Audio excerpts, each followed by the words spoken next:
Hey, what's up everybody? Welcome to Dad's Expensive Hobby. What's up?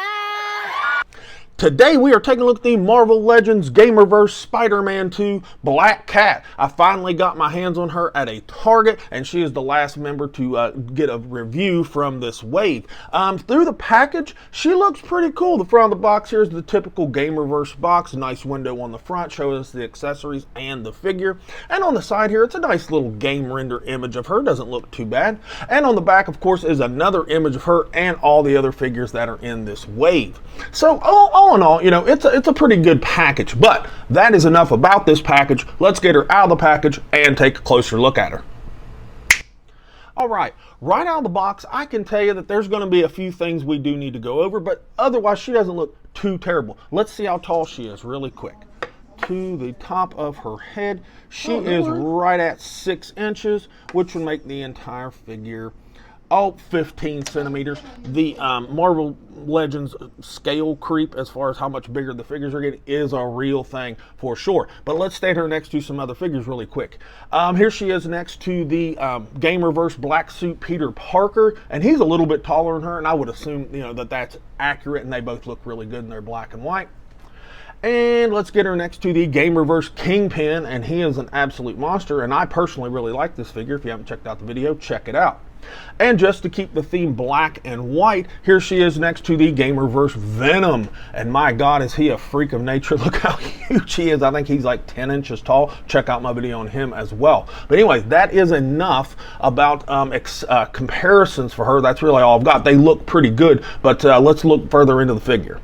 Now for accessories, she doesn't really come with much, and that kind of sucks. But she comes with one head sculpt on her in the package, and it looks really good, but we'll dive more into it here in just a minute. She also comes with 4 hands. She comes with a fist hand and a gripping hand on her in the package, and they both don't look too terrible as far as sculpts. And she also comes with 2 wider open hands, one really wide open hand with nice claws, and another a little bit more clenched looking, and it looks pretty good as well. And she also comes with this little baton thing. I cannot remember the name of it, but I'll put it on the screen. And I know that we've seen this accessory before, but the way they've done the paint on it with like that yellow on the handle and then the gunmetal gray, it looks really nice. I like it a lot. All right, now for aesthetic. Let's go over the things that I like about it, and then we'll cover the negative stuff later, okay? First and foremost, I love this head sculpt. Marvel Legends has been killing head sculpts, and I'm telling you, we've just been paying for head sculpts at this point. The hair looks fantastic. I like the dry brush that's in it. It looks super duper good. Her little ponytail just moves around there, so you can kind of move the head, but we'll talk about that here more in a minute. Her glasses look really awesome. I really like that. The paint on the lips and the eyes underneath the glasses, if you can see them, looks really nice. I like it. I like the little fur that's hanging off the back of the arms. Those are really cool, and it's got a nice kind of a yellowish or like tan dry brush in it, and it's on the backs of the legs too. That looks really good. And overall, she has a cool look as far as like her suit and stuff, and that's sadly it for the good portion of the aesthetic. Are you serious? Now, let's talk about the bad, because there is a little bit to talk about. First and foremost, I think her midsection looks weird to me, like right in through here. I think that looks a little odd, but that could just be me, but I think those hips look weird. These upper thighs definitely look weird. They stick out from the figure, and I hate it when Marvel Legends allows stuff to do that. And I think her feet are too small. Even though the fact that she's in high heels, the feet just look too small and too narrow, and I've had a horrible time trying to stand her up. It's quite difficult, but that has a lot to do with the ankles too, but we'll talk about that more here in a minute. Her arms, very small and just cylindrical and almost kind of curved. You see that curve in her forearms right there? That's kind of odd looking. Now let's talk about her paint. The paint everywhere sucks. Surprise. It's awful. It's blurry. It's too thin. The black's bleeding through all the way up through here in the arms and on the chest. The hands, it's bleeding through. The forearms. right around here, around the waist. It's bleeding through. The paint is just terrible. Oh, and as far as overall aesthetic, her butt looks weird. Do you see those straight lines? Human beings aren't built like that. Do you see that? The light's kind of catching it on her butt. That looks weird. This is an overall weird looking figure. I don't really like the way they've shaped this figure. And we've got some variations in finish. Hold up. The black right through here and like on the arms is just more of a kind of a satin finish. It's not matte, but it's kind of a satin finish. But then when you look at her chest, that is casting off all kinds of light. That is just plasticky, glossy right there on the chest piece. And I think it looks like crap. Not gonna lie, I'm not a big fan of it. And the back is the same way, because that's a different type of plastic, and it just doesn't look good. Overall, she's really deceptive as far as how she looks. Now, articulation, it's kind of hit and miss. Let's start with her head. It'll look down all the way pretty well. Almost too good. Look at that kind of lollipop action going. It looks like her head's getting chopped off. And it leans back really well, but again, it looks like her head's getting chopped off from the front. Oh, and that paint does not match at all. Looks like absolute garbage. That's because, as far as the range of motion, she's on that ball peg disc hinge. I hate that, and they put her on it, and it looks absolutely atrocious. Shoulders will come up above 90 degrees. That's pretty darn good, but she's got little skinny arms, so there's no reason it shouldn't.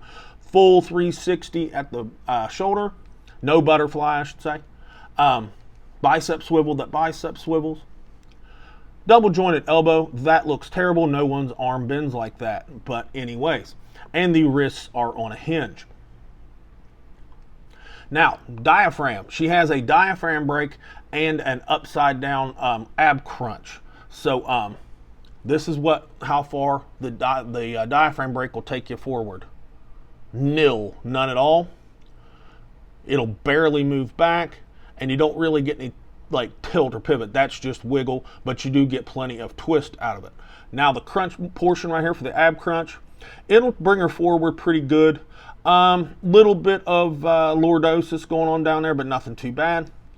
And she will lean back pretty well with minimal weirdness in the abdomen, so that's actually not too terrible, that portion, but the diaphragm part, I don't like it. Hips. She'll kick out to there. I'm going to imagine she's probably a fairly athletic character, so she should be able to do a split more than that, but that's not too bad. But you get weird gaps right through there, and I'm not a big fan. She'll front kick okay. I mean, it's acceptable, I suppose. She's got a little bit of butt, even though it's shaped weird, so the leg will not go back. She does have a thigh swivel. That thigh swivels. Pinless double jointed knee. Tons of range, and the proportions are actually spot on, so I'm kind of happy about that. No shin swivel, which I kind of like. And these ankles, they are a hinge, and so they'll go down like that, and they'll come up like that. And they've got plenty of rocker on them. And she does have peg holes in her feet.